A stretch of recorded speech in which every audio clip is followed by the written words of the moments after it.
사도 바울은 그레데 섬에서 목회하고 있는 디도에게 바로 하나님 앞에서 열심내는 삶을 살아야 할 것을 당부했던 것을 우리 지난주에 살펴볼 수 있었습니다. 자, 그렇다면 바울은 무슨 열심을 내라고 디도에게 당부를 했던 것일까요? 바로 우리 그리스도인들이 열심 내어야 할 것들에 대해서 당부하고 있었는데요. 일단 구원의 은혜 때문에 열심 내야 한다고 말씀하고 있습니다. 내가 받은 그 구원의 은혜가 얼마나 크냐, 그것 때문에 우리가 열심 내야 된다. 또한 거룩한 삶을 살기 위해서 세상 정욕을 다 버리도록 열심을 내야 한다라고 말씀을 하고 있고요.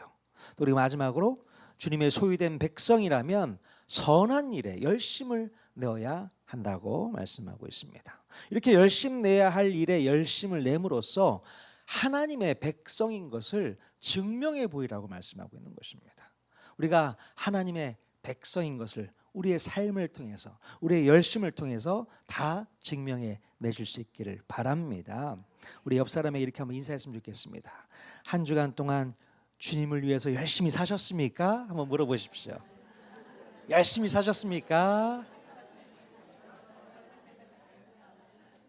네, 여러분 얼굴 표정 보니까 열심히들 사신 것 같습니다.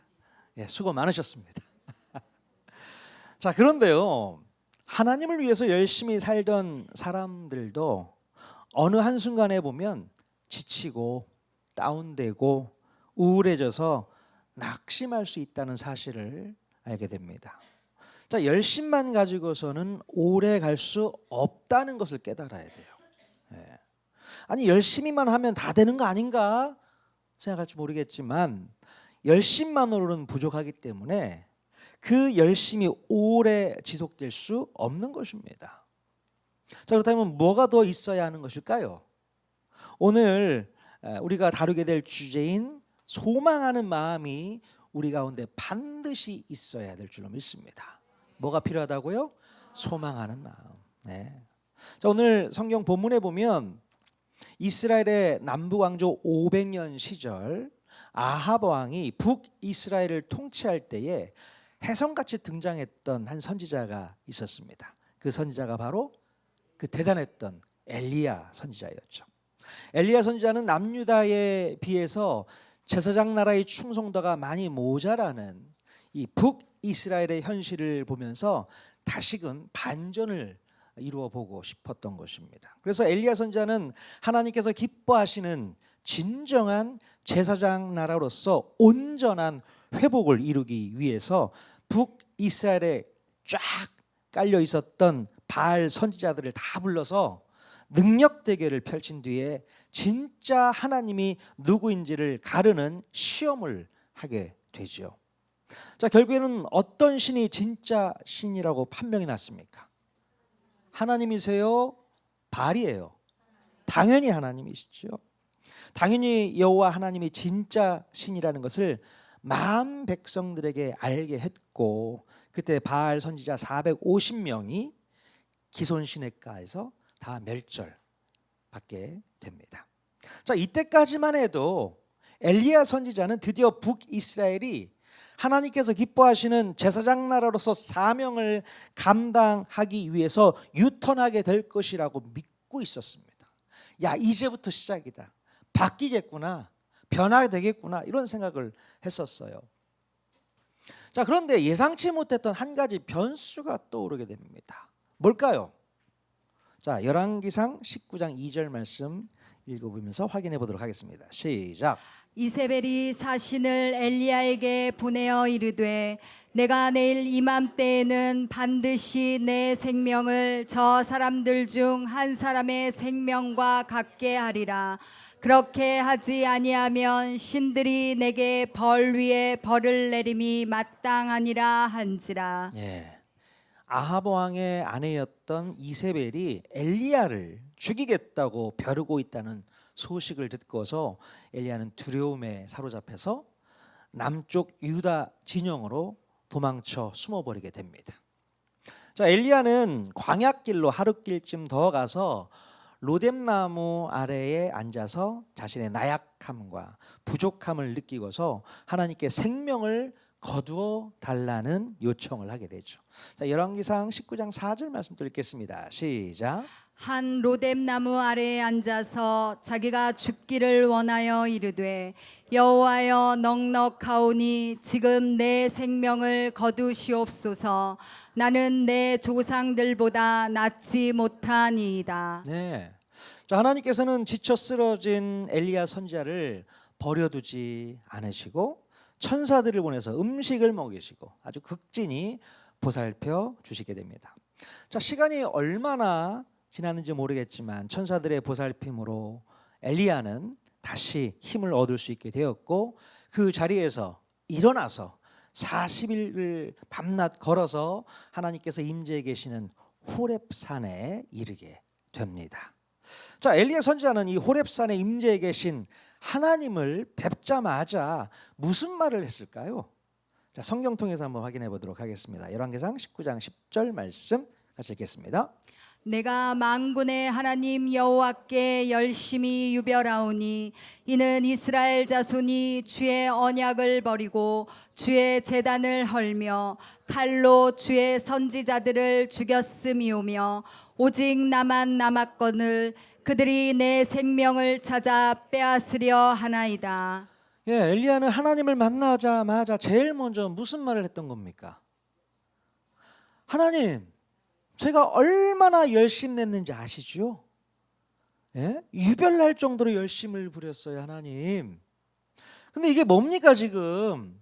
이스라엘 백성들은 전혀 변화되지를 않고 다른 선지자들은 다 이미 죽었고 저만 홀로 남아 있습니다. 하나님, 어떡합니까? 자, 이런 이야기를 꺼내게 됩니다. 엘리야 선지자는 정말로 북이스라엘이 새롭게 변화되기를 원했기 때문에 정말 최선을 다하고 열심을 다해서 사역을 해왔다고 신세한탄을 했던 것입니다. 자, 그런데요 여러분, 이렇게 열심을 가졌던 엘리야는 왜 탈진해서 쓰러졌던 것일까요? 왜 그런 겁니까? 자, 우리는 흔히 엘리야가 이세벨의 이 살해 협박의 위협을 느끼고 두려워서 도망쳤다고 생각을 합니다. 자, 그러나 더 깊은 원인은 그의 내면에 있었다는 걸 알아야 돼요. 예. 도대체 왜 엘리야는 탈진하여 쓰러졌을까? 몇 가지 이유를 한번 살펴보도록 하겠습니다. 자, 첫 번째로 엘리야가 기대했던 상황의 변화가 일어나지 않았기 때문에 탈진하게 됩니다. 자, 엘리야는 갈멜산에서 엄청난 기적을 보여주었기에 이제는 아합 왕과 또 이세벨이 회개하고 또 온 이스라엘이 하나님께로 돌아올 줄로 확실하게 믿고 있었어요.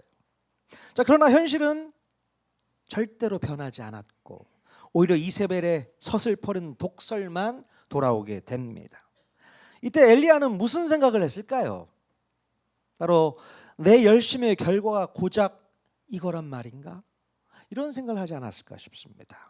자신의 보상 심리와 기대의 무너짐이 그를 깊은 낙심으로 몰고 갔던 것이죠. 엘리야는 정말로 북이스라엘이 회복이 되고 새롭게 바뀌게 될 줄 알았어요. 갈멜산 대결을 앞두고 얼마나 열심히 기도를 했겠습니까? 또 갈멜산 대결에서 승리를 거두고 나서는 바알 선지자 450명을 모조리 처단하는데 얼마나 애를 썼겠어요. 이스라엘 백성들에게는 또 얼마나 열심히 회개하고 돌아올 것을 설득했을까요? 정말로 유별나게 열심을 부렸다고 본인이 얘기했던 것처럼 열심을 많이 했던 것입니다. 하지만 엘리야의 이런 노력에도 불구하고 변화되는 것은 아무것도 없었던 것입니다. 결국 엘리야는 자신의 열심과 열정이 헛됨을 보고서 그 자리에서 무너져 버리게 됩니다. 자, 두 번째, 엘리야는요 영적인 고립감 때문에 탈진해서 쓰러지게 됩니다.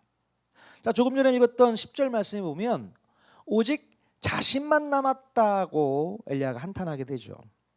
하나님을 위해서 열심을 내는 사람들이 자기밖에 남지 않았다고 울분을 터뜨린 것입니다. 우리가 신앙생활을 하거나 교회의 사역을 하다가 보면 나는 누구보다도 열심히 하는 것 같은데 정작 나처럼 열심히 내는 사람은 아무도 없을 때에 우리 마음이 흔들리게 되는 것을 볼 수 있습니다. 예.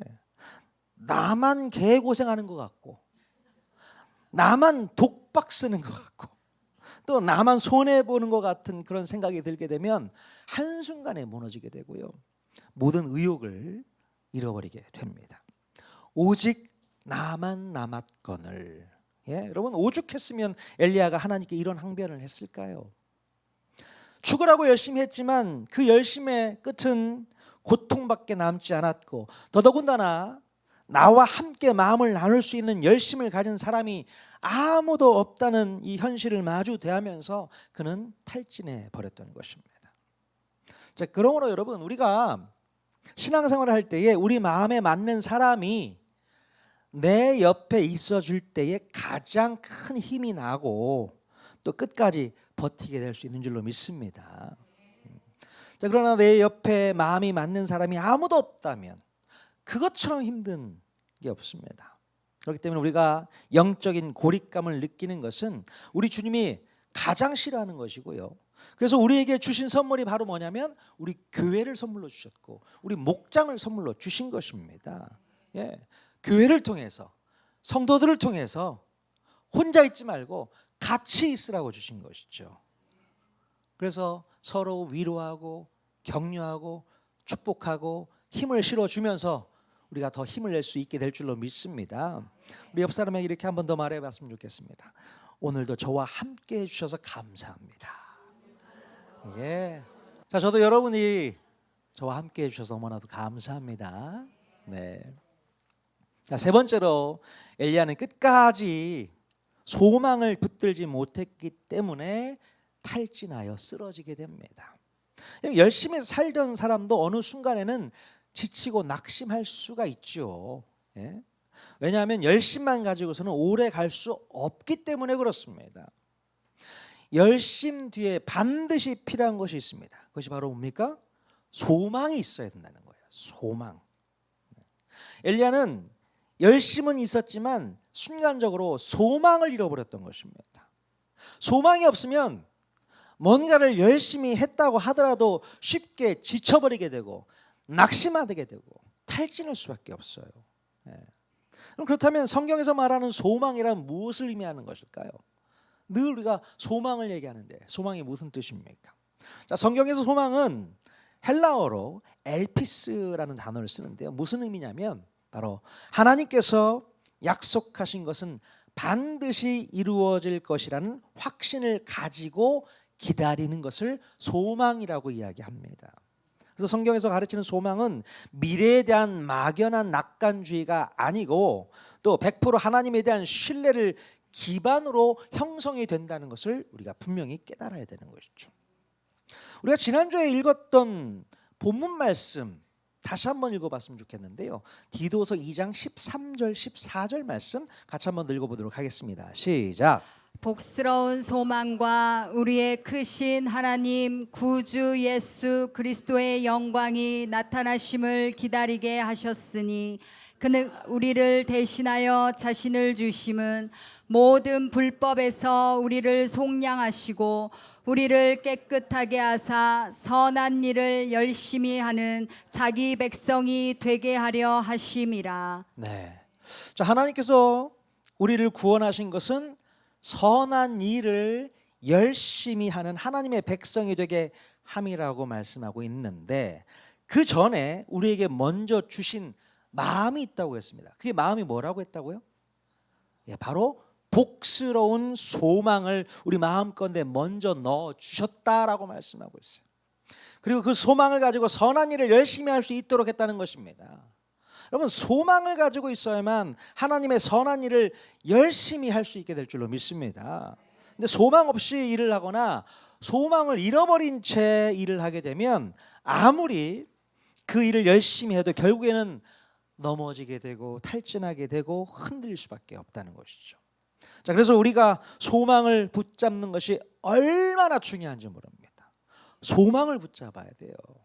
또 구약 성경에서 소망은요, 히브리어로 티크바라는 단어를 쓰고 있는데요, 이 티크바라는 말의 원뜻은 줄이나 끈을 의미합니다. 마치 줄에 매달려 안간힘을 쓰면서 붙들고 있듯이 하나님께 대한 기대와 기다림을 표현하는 단어로 이 소망이 쓰여지고 있다는 것입니다. 이렇게 소망이라는 단어에 대해서 정확한 개념을 우리가 먼저 잘 이해할 수 있기를 바랍니다. 자, 다시 본문으로 돌아와서 자, 본문의 엘리야는 결국 어떻게 되었다는 것입니까? 네? 엘리야의 모습을 보면 엘리야는 소망을 잃어버린 것처럼 보여집니다. 소망을 잃어버렸어요. 물론 하나님 자체를 포기하거나 불신했다는 것은 절대로 아닙니다. 선지자인데 그 정도는 아니죠. 하지만 엘리야는 하나님께서 앞으로 이루실 일에 대한 기대를 잃어버린 것 같아요. 자, 오늘 본문에 보면 두 가지 정도의 증거가 나타납니다.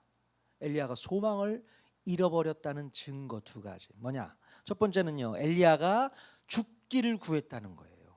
예. 여호와여 넉넉하오니 지금 내 생명을 거두시옵소서. 죽고 싶습니다, 주님. 뭐예요? 소망이 없어졌다는 거죠. 그냥 차라리 죽여주세요. 그 얘기를 하고 있어요. 자, 갈멜산 대결 직후에 엘리야는 이스라엘의 회복을 기대하고 있었어요. 하나님께서 반드시 그렇게 이루어 주실 것이라고 믿고 있었던 것입니다. 하지만 지금은 자기가 더 이상 살아있을 이유가 없다고 체념하듯 말하게 되는 것입니다. 하나님의 역사가 계속될 것이라는 기대감보다는 차라리 죽음을 선택하고 싶었던 것입니다. 자, 엘리야가 소망을 잃어버렸던 두 번째 증거는요, 자신이 실패했다라고 생각을 했던 것입니다. 실패했어. 아까도 말씀드렸지만 열심히 했는데도 전혀 달라진 게 없다고 본 것입니다. 그러나 실제로는 그렇지가 않다는 거예요. 달라진 게 왜 없습니까?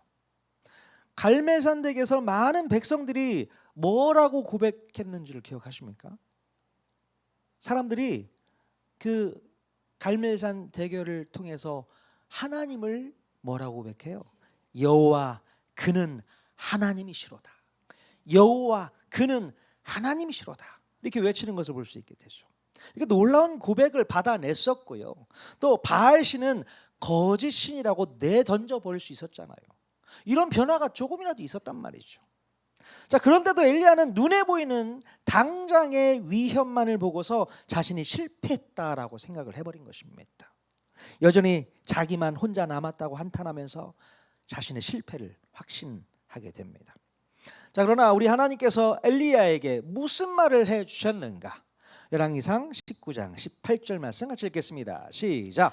내가 이스라엘 가운데 7,000명을 남기리니 다 바알에게 무릎을 꿇지 아니하고 다 바알에게 입 맞추지 아니한 자니라. 네, 하나님께서는 엘리야가 몰랐던 사실을 알려주시면서 절대로 소망을 놓지 말라고 말씀해 주고 계십니다. 뭐라고 했다고요? 내가 남겨놨어. 7,000명이나 남겨놨어. 예, 듣도 보도 못한 이야기를 하신 것이죠. 자, 안타깝게도 엘리야는 하나님께서 여전히 일하고 계심을 보지 못하고 있었고요. 함께 믿음을 지키는 동역자들이 있음도 보지 못했고, 또한 미래에 대한 하나님의 계획도 보지 못했던 것입니다. 즉, 하나님의 크신 뜻보다 자신의 현실을 더 크게 보면서 소망이 흔들려 버렸던 것입니다. 예. 이제 끝났다. 나만 남았다. 죽는 것이 낫겠다. 이렇게 자신의 초라한 형편을 바라보는 순간 그의 영적 배터리는 순식간에 방전이 되고 말았습니다. 내 힘과 의지로 쥐어짜던 열심의 한계에 부딪혀 번아웃이 찾아온 거예요. 그래서 소망을 잃어버리게 됩니다. 자, 그렇다면 엘리야처럼 잃어버린 소망을 우리는 어떻게 다시 붙들 수 있을까? 어떻게 됩니까? 열왕기상 19장 전체 말씀을 가만히 우리가 들여다보면요, 우리 하나님께서 소망을 잃어버린 엘리야 선지자를 어떻게 다루시는지를 발견할 수 있게 됩니다. 자, 하나님께서는 엘리야에게 단순히 힘내라, 더 열심히 해라 이렇게 말씀하지 않으셨어요. 하나님께서는 소망을 잃은 엘리야를 단계적으로 회복시켜 주시게 됩니다.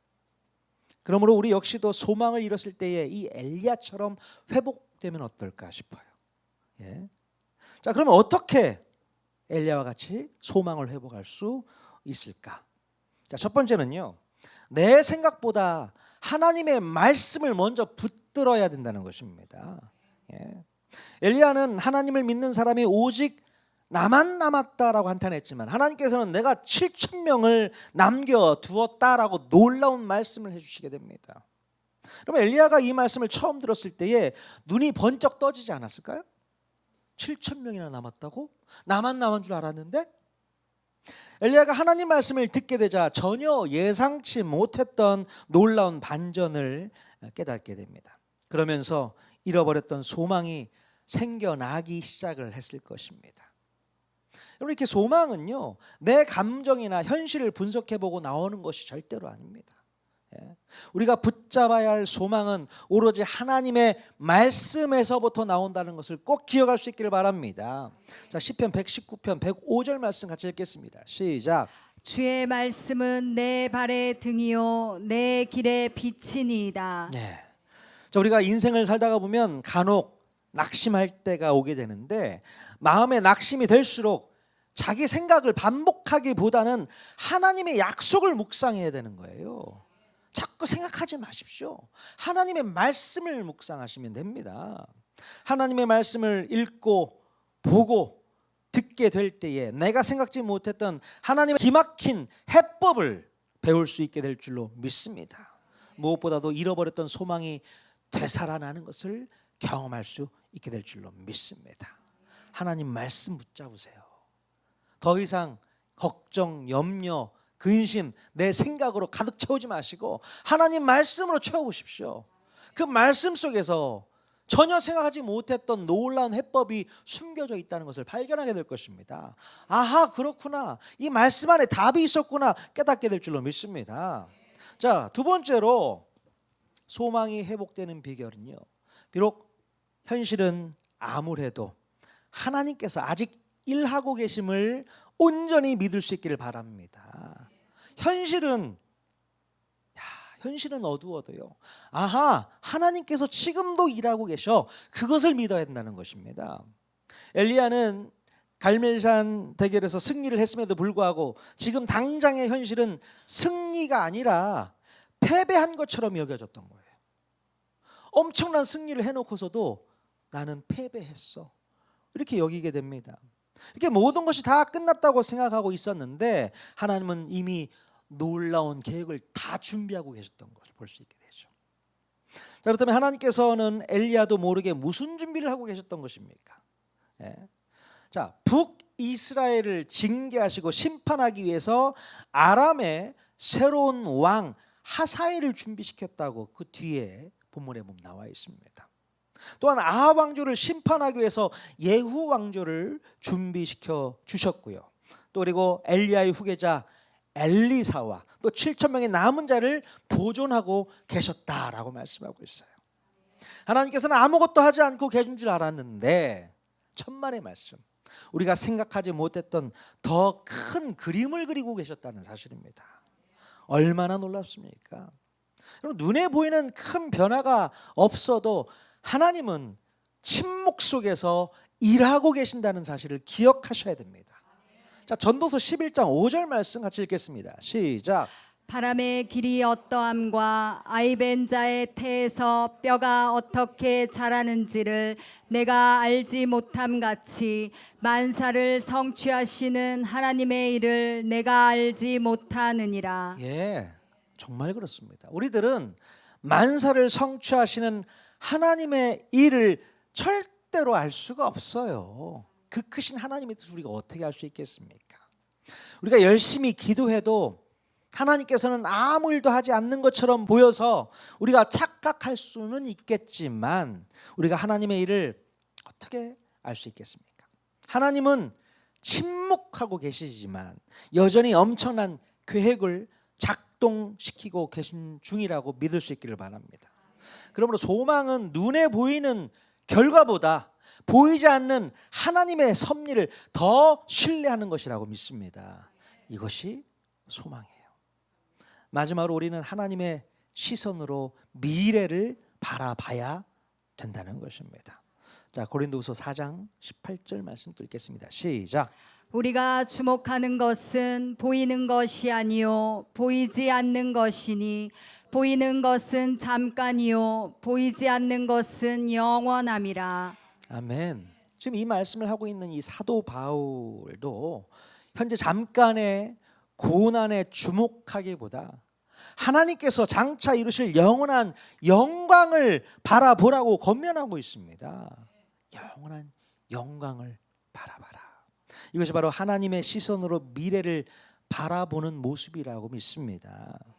눈에 보이는 현실보다 눈에 보이지 않는 영원한 미래를 하나님의 시선으로 바라보고 붙잡는 것이 바로 소망을 회복하는 길이라고 믿습니다. 하나님께서 이루실 그 목적과 계획과 약속의 관점에서 현재와 미래를 바라보는 시선이 바로 우리로 하여금 소망을 발생시킨다고 믿습니다. 그러나 우리의 인간적인 시선으로 보면 미래는 여전히 암담하고 암울하고 답이 없죠. 믿음 없는 내 시선으로 미래를 바라보면 무슨 답이 있겠습니까? 소망이 없죠. 그러나 우리는 하나님의 시선으로 우리 미래를 바라봐야 될 줄로 믿습니다. 당장 현실은 암울하고 암담해도 먼 미래에 하나님께 이루실 영광스러운 그날을 고대하며 나아갈 수 있기를 바랍니다. 그것이 하나님께서 우리에게 원하시는 뜻이 아닐까 생각해 봅니다. 자, 지난주에 우리는 하나님 앞에서 열심을 내는 삶이 얼마나 중요한지를 함께 나누었습니다. 그러나 아무리 열심히 살았던 엘리야도 어느 순간에는 지치고 낙심하여 로뎀나무 아래에 주저앉고 말았습니다. 왜 그랬습니까? 왜 그랬어요? 열심히 부족해서 그랬습니까? 아니요. 열심히 부족해서가 아니라 소망을 잃어버렸기 때문에 그렇습니다. 소망을 잃어버렸기 때문에. 자, 그런데 하나님께서는 그런 엘리야를 결코 포기하지 않으셨습니다. 엘리야가 보지 못했던 7,000명의 사람들을 남겨두셨고 또 엘리야가 알지 못했던 더 큰 미래 계획을 미리 준비하고 계시고 있었다는 사실이죠. 예. 그럼 우리도 살다가 보면 이제 다 끝났다. 아무것도 달라지는 것이 없다. 나만 홀로 남았다. 라고 느낄 때가 수없이 찾아오게 됩니다. 예. 자, 그러나 우리 눈에는 보이지 않을 뿐 하나님은 지금도 침묵 속에서 일하고 계신 줄로 믿습니다. 네. 그러므로 현실만 바라보며 낙심하지 마시기 바랍니다. 하나님께서 침묵하고 계시다고 낙심할 일이 절대로 아니라는 얘기예요. 내 생각보다는 하나님의 말씀을 붙드시고 내 감정보다는 하나님의 섭리를 더 신뢰하실 수 있기를 바랍니다. 끝까지 우리 감정이 뭐라고요? 감정은 이랬다 저랬다 할 수 있지 않습니까? 감정 내려놓으시고 오직 하나님의 일하심을 믿음으로 바라볼 수 있는 믿음을 더 강하게 가질 수 있기를 바라요. 하나님의 놀라운 섭리를 더 신뢰할 수 있기를 바랍니다. 눈에 보이는 현재보다 하나님께서 이루실 영원한 미래를 바라보실 수 있기를 바랍니다. 예. 하나님께서 살아 계시는 한 우리의 소망은 결코 끝나지 않는다는 것입니다. 아직 끝나지 않았습니다, 여러분. 하나님께서 지금도 일을 하고 계시기 때문에 그렇습니다. 예. 그러므로 사랑하는 우리 통하는교회 성도님들, 끝까지 소망을 붙드시고 다시 일어나서 우리 주님께서 우리에게 맡기신 일을 믿음으로 걸어 나아가실 수 있기를 바랍니다. 그것이 우리에게 주시는 하나님의 놀라운 사명이라고 저는 생각합니다. 소망을 잃으셨습니까? 다시 붙잡으셔야죠. 다시 미래를 바라보시고 달려가셔야죠. 표대를 향하여 달려나가는 사람들 마음 가운데 있는 것이 소망이라고 저는 믿습니다. 그 소망 가지고 이번 한 주도 승리하는 저와 여러분 모두가 다 될 수 있기를 주님의 이름으로 간절히 축원드립니다. 아멘.